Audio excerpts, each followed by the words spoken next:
What was the halftime words? Did you make a major change in how y'all approached offense, or was it just go out there and do what you can do naturally?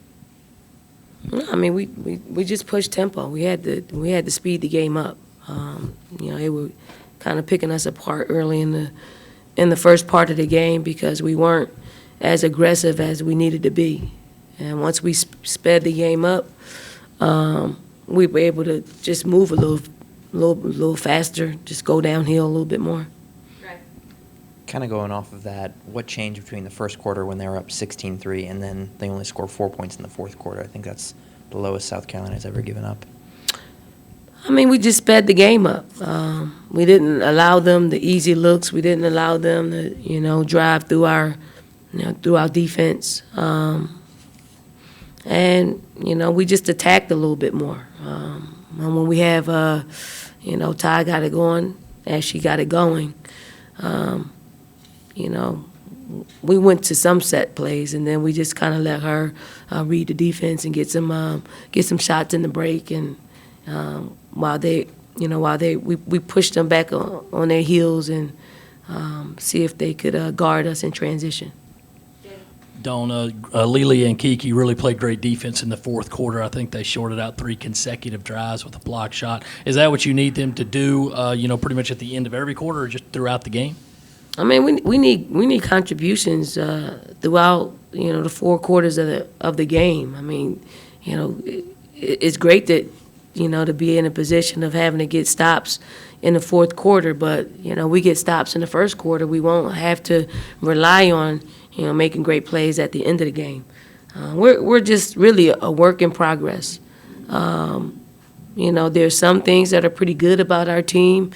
Some things that we need to improve in quickly. But it is what it is. It's a challenge for us as a coaching staff, and we gotta figure out ways to put this team in positions to win games. David and then Josh. Okay, Josh, then David. You've talked about the evolution of Ty as a leader. Did you see that even more now during the third quarter, where she just willed the team back into the game? I think she had 12 in the third alone. Yeah, I mean, Ty can probably have these nights as much as she wants to have them. And she has to be aggressive and show to this team. I do think she felt like because we couldn't play Taya as much as we wanted to play her, we had to get some scoring from the backcourt. And just scoring in general. And she took that upon herself to recognize that, she's got to put a lot of shots up. And I think that goes against what she, naturally likes to do. But for our team to be successful, she's got to go off course a little bit and be aggressive shooting the ball. With that, Dawn, why wasn't Taya playing as much? Was she banged up, or was it just she had kind of a rough start and Ty was playing well? She's a little banged up. We just got to, keep piecing things together, and this just came about. So, hopefully she'll see the doctor and see what's going on and, get ready for Sunday. Is it like a sickness or like a knee thing or what? Well, we're gonna see the doctor, and we'll figure that out once we see Dr. Guy. Anything else for Coach? Greg? Coach, I know you said you weren't concerned about, the 2-game losing streak or anything like that, but how important was it to get a win, especially going when you got Baylor coming up? I mean, wins are important, with the type of team that we have and with the type of team that we're, try to become, So, it was a game in which we needed to get. But if we didn't get it, it wouldn't be the end of the world. We got Baylor on Sunday, so we got a lot more left in this season to play, and we'll play it out. And we're gonna put ourselves in a position to win basketball games, and that's what we have to do. Coach, how you feel like playing this tough off-season schedule with such a young basketball team kind of will help prepare you for SEC play? Yeah, I mean, obviously when we put the schedule together, you think about being healthy, fully healthy, and if we were fully healthy, we show a little bit more than what we're playing like, but we're piecing, the the injured players, we're trying to sub offense and defense and, try to keep the minutes at a minimum. But I always like to play, November and December for March and April. So, hopefully this will help us later on in the season. But, it is what it is. We can't go back and change it now. We got to play it.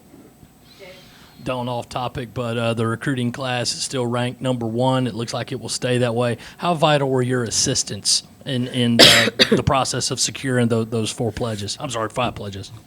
Yeah, I mean, they're the ones that make this train go, obviously. And then, when families come on our campus, it is an entire production. Like Mary Woolley, who's our director of recruiting, runs a tight ship. Like we know exactly who has who, when, where, and why. And then our assistant coaches just do a great job. Before they hit campus, they're talking to them. They're talking to every single person that's involved in their lives, and they put me in a position where, I just had to pick up the phone and call or text. This is something that has been brewing for a long time. We've, in a recruiting cycle, we went after 6 kids really, really hard. And you realistically think you're going to get about 3 or 4. But to be in the door for all 6 that we wanted, and they're all top 6 kids, and and they didn't make decisions based on each other. They individually made decisions based on what was best for them. And I'm happy about that. I'm truly happy that they did that because they had, some great schools that, we've heard them say no to South Carolina and go to those other schools. But, this is pretty special class in that, they decided to do something different individually, not collective, individually, and that's the beauty of it. And, for our assistant coaches, for our entire basketball staff, we can smile today for sure, but we got to keep them here too because transfer rate is high.